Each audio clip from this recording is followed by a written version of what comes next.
నమస్కారం. వనవానికి స్వాగతం. ఈరోజు వార్తలలోని ముఖ్యాంశాలు. తుల్యబాగా తరంగాల సవ్వడులు మంగళధ్వనులుగా మారిన వేళ పందలపాక పుణ్యక్షేత్రంలో వెలిసిన శ్రీ కాశీ విశ్వేశ్వర స్వామివారి ఆలయం ఓ దివ్య శిల్పమండపంగా రూపుదిద్దుకుంది. ఆ పవిత్ర ప్రాంగణం మహాశివరాత్రి మహాపర్వానికి నాంది పలుకుతూ శివపార్వతుల కళ్యాణానికి వేదికై కనుల విందుచేసింది. గర్భగుడిలో చిరంతన ప్రశాంతతకు నెలవైన విశ్వేశ్వరుడు సృష్టికే మూలపురుషుడై తన దివ్య తేజస్సుతో మండపాన్ని వెలిగించాడు. ఆయన సన్నిధిలో అమ్మవారు నూతన పట్టు వస్త్రాలంకృతయై కరుణరసమూర్తిగా కొలువుదీరి జగన్మాతృత్వానికి జీవంగా రూపమిచ్చింది. బ్రహ్మశ్రీ రమణశర్మ మంత్రోచ్చరణలు ఆ ఆలయ స్తంభాల మధ్య ప్రతిధ్వనించి కళ్యాణఘట్టాలకు ప్రాణంపోశాయి. గ్రామానికి చెందిన కర్రి వీర వెంకట సత్యనారాయణరెడ్డి, శ్రీ మహాలక్ష్మీ దంపతులు కళ్యాణపీఠాలపై ఆసీనులై కళ్యాణకర్తలుగా వ్యవహరించారు. ముందుగా గ్రామోత్సవం నిర్వహించారు. ఇందులో పల్లకిపై స్వామి అమ్మవార్ల గ్రామోత్సవం ఆలయ ప్రదక్షిణ మార్గంలో సాగుతుంటే అది కేవలం ఊరేగింపులా కాక భక్తి సోపానాలపై సాగుతున్న దివ్యయాత్రలా అనిపించింది. మేళతాళాల గంభీర నాదం ఆలయ ప్రాకారాలను దాటి నలుదిక్కులా వ్యాపించి యావత్ గ్రామాన్ని ఒకే భక్తిఛత్రం కిందకు తెచ్చింది. కళ్యాణఘట్టం గర్భగుడి ముఖమండపంలో అశేష భక్తజన సందోహం మధ్య జరుగుతుంటే ఆ దృశ్యం శిల్పి చెక్కిన ఒక అద్భుత కళాఖండంలా తోచింది. ప్రతి ఆచారం, ప్రతి మంత్రం ఆ పవిత్ర ఘట్టానికి మరింత ఆధ్యాత్మిక శోభను అద్దాయి.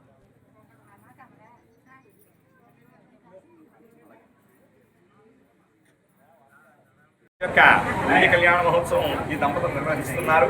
స్వామి యొక్క దివ్య కళ్యాణ మహోత్సవంలో భాగంగా ప్రధానంగా మొట్టమొదట ఉదయాన్నే స్వామికి వధూవర అలంకారం అంటే పెట్టుకుని చేయడం, అవకృత మంగళ స్నానాలు గావించడం, పెట్టుకుని చేసి గ్రామోత్సవం పందలపాక గ్రామం అంతా కూడా సుభిక్షంగా ఉండాలి. ఆ గ్రామంలో ఉండేటువంటి పశు పక్షాలు అంటే పశువులు పక్షులు సమస్తమైనటువంటి జీవము అంతా కూడా సుఖంగా ఉండాలనే ఉద్దేశం చేత గ్రామ ప్రజలందరూ కూడా స్వామికి చక్కగా ఈ గ్రామోత్సవం చేశారండి. చేసిన తర్వాత సాయంకాలానికి దంపతులతోటి వారి బంధువులు, మిత్రులు, స్నేహితులు, గ్రామంలో ఉన్నటువంటి ప్రజలు, మా భక్తులు అందరూ కూడా పెద్దలైనటువంటి వారందరూ కూడా ఇక్కడికి స్వామి వెనకాల పల్లకీలో వేయించేసి ఊరేగింపుతోటి స్వామి వస్తుంటే ఆయన వెనకాల దంపతులందరూ కూడా చక్కగా నడుచుకుంటూ వచ్చి ఈ దేవాలయం దగ్గర ఈ సాయంకాల సమయంలో ప్రదోషకాలంలో ఏకాదశి తిథియందు ఈ యొక్క కళ్యాణం చేయడం ప్రారంభం చేశారు. దాంట్లో భాగంగా ప్రప్రథమంగా ఆదో పూజ్యో గణాధిప మొట్టమొదట గణపతికి పూజ అనేటువంటిది నిర్వహించి అఖండ దీపస్థాపన లోపల గర్భానంలో చేయించి మహాగణపతి పూజ అయిన తర్వాత సమస్తమైనటువంటి శుద్ధి కొరకు సుస్థి పుణ్యాహవాచనం అనేటువంటి ఋగ్వేద ఋక్కులతో కూడినటువంటి మంత్రముల చేతన పుణ్యాహవాచనం అనేటువంటిది జరిపించి తర్వాత దంపతులు, తర్వాత కళ్యాణ దంపతులు అంటే కళ్యాణం చేసేటువంటి దంపతులకి, కళ్యాణం చేసుకునేటువంటి దంపతుల దేవతలకి కూడా రక్షణగా ఉండడం కోసం అని చెప్పేసి రక్షాబంధన ధారణ అనేటువంటి కార్యక్రమం. అదేమిటంటే సర్వానికి రక్షకుడు పరమాత్మ కదా, ఈశ్వరుడు.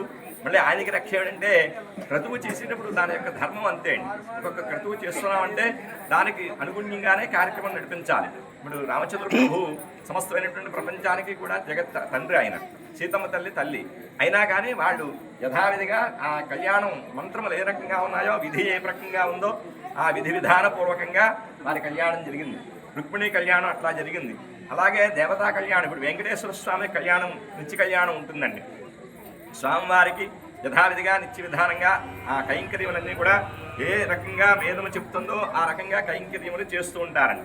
దానికి తగినటువంటి రక్షణ ఏర్పాటు చేయడం, ఆ రక్ష పూజలు చేయడం, శుద్ధ పూజలు చేయడం ఇవన్నీ కూడా చేస్తారు. ఇదంతా కూడా ఒక క్రతువు అంటే ఒక ఆగమ విధానంలో క్రతువు చేసేటప్పుడు దానికి ఎవరైనా సరే అట్లా చేయాలి అంతే కదండి. ఇప్పుడు సహజంగా మీరు కూర్చున్నారు దంపతంగా స్వామి కళ్యాణానికి, అనుకునే ఒక ఎమ్మెల్యే గారి దంపతులు కూర్చోవచ్చు, లేదా ఎంపీ గారి దంపతులు కూర్చోవచ్చు, సీఎం కూర్చోవచ్చు, పిఎం కూర్చోవచ్చు, అంటే ప్రధానమంత్రి కూర్చోవచ్చు. ఎవరు కూర్చున్నా సరే ఇక్కడ ఏది చెప్తుందో ఆ క్రతువు విధానంగానే చెయ్యాలండి.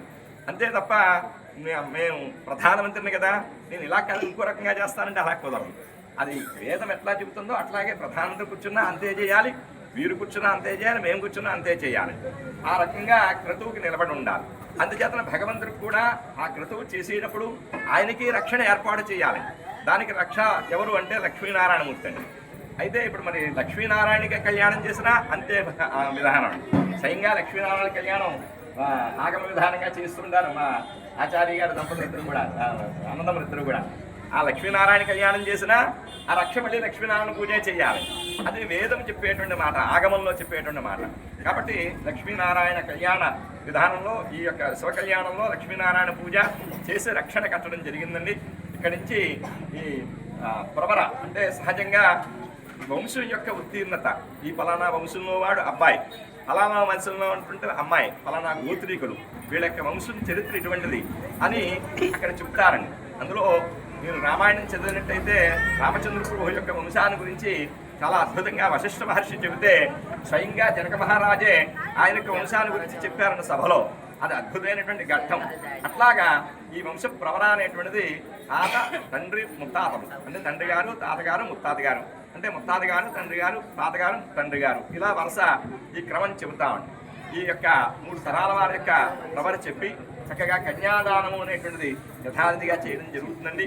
కన్యాదానము అనేటువంటిది అంటే మనుషులైనట్టయితే ఒకసారే కన్యాదానం, అలా అన్నిసార్లు కన్యాదానం ఉండదండి. అసలు పూర్వ సిద్ధాంతం అయితే మళ్ళీ పునః వివాహమే లేదు. కానీ సరే కలికాలం కాబట్టి మళ్ళీ పునర్వివాహం అనేటువంటిది చేస్తున్నారు. పునర్వివాహం చేసినప్పుడు కన్యాదానం పనికిరాదని. కన్యా అంటే వివాహాత్పూర్వం అనేటువంటి సౌశీల్యవతి అయినటువంటి వారికి కన్యా అని పేరు. మరి అమ్మవారు ఎప్పుడు కూడా కన్య నిత్య కన్య. అంచేతన ఏంటంటే వాళ్ళు ఒక కళ్యాణార్థం కళ్యాణం చేస్తున్నాం కాబట్టి ఈ ఎన్ని కళ్యాణాలు చేసినా మళ్ళీ కన్యాదానం చేస్తూనే ఉంటామండి. మనుష్యులకి అట్లా కుదరదండి, ఒక్కసారే కన్యాదానం. అందుచేత ఆ కన్యాదానం అనేటువంటిది చేయడం, స్వామివారికి అమ్మవారి నుంచి కన్యాదానం చేస్తారండి. ఇచ్చేటువంటి వారు ఎవరు? హిమవంతుడు. హిమవంతుడి యొక్క పేరు, హిమవంతుడి యొక్క పర్వతరాజు యొక్క మేనకాదేవి యొక్క వారు పుత్రిక అయినటువంటి పార్వతీదేవిని కళ్యాణం వచ్చి చేస్తున్నాం. ఇచ్చేటువంటి వాడికి హిమవంతుడు. పుచ్చుకునేవాడు పరమాత్మ సాక్షాత్ ఈశ్వరుడు, పశుపతినాథుడు అయినటువంటి ఈశ్వరుడే స్వయంగా ఆ కన్యను వరుణిగా పుచ్చుకుంటున్నాడు, భార్యగా భరిస్తాడు. అంచేత అటువంటి కన్యాదానం అవుతుందండి. అయిన తర్వాత చక్కగా మంత్ర పురస్పూర్వకంగా మంగళసూత్ర పూజ, మంగళసూత్ర ధారణ, తలంబ్రాలు, ఆ తర్వాత స్వామికి పూజ, నివేదన, దంపతులకి ఆశీర్వచనం, వాళ్ళకి వారి అత్తారనుభవించేటువంటి నూతన వస్త్రాలు కట్టుకుని ఆశీర్వచనం చేసిన తర్వాత వచ్చినటువంటి పేరెంట్ వాళ్ళు సౌభాగ్యవతులు దంపతులు అందరూ కూడా ఈ లలితా సహస్రనామం పూర్వభాగంలో చెబుతారండి. లలితా సహస్రనామం పూర్వపీఠికలో అమ్మవారి దర్శనానికి అనేక కోటి బ్రహ్మ సరస్వతీనాం, అనేక కోట్యాది లక్ష్మీనారాయణానాం, అనేక కోటి రుద్ర శివానాం అని చెప్పేసి శివ పార్వతానాం అని చెప్పేసి చెబుతారు. గౌరీ సమేత రుద్రానాం అని చెప్పేసి, అంటే అనేక కోట్లైనటువంటి లక్ష్మీనారాయణులు వెళ్ళారటండి. అనేక కోట్ల మంది బ్రహ్మ సరస్వతులు వెళ్ళారటండి.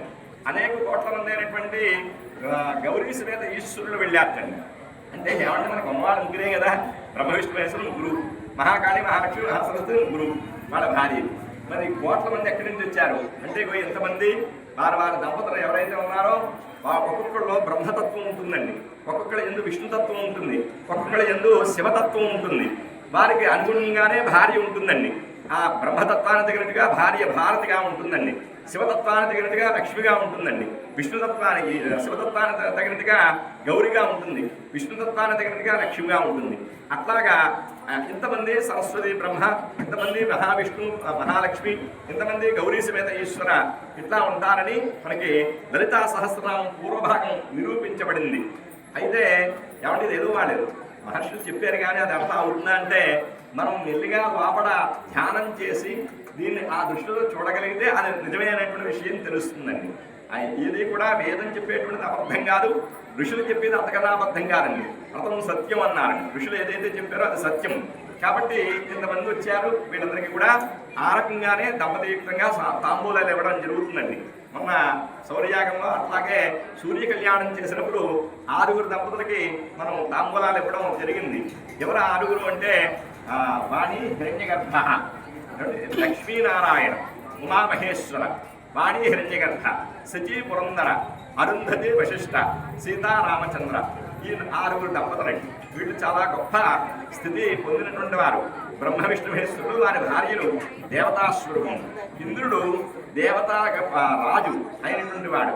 తర్వాత ఋషుల్లో గొప్పవాడు వశిష్ఠుడు, మనుష్యుల్లో గొప్ప స్థితి పొందినటువంటి వాడు రామచంద్ర ప్రభు.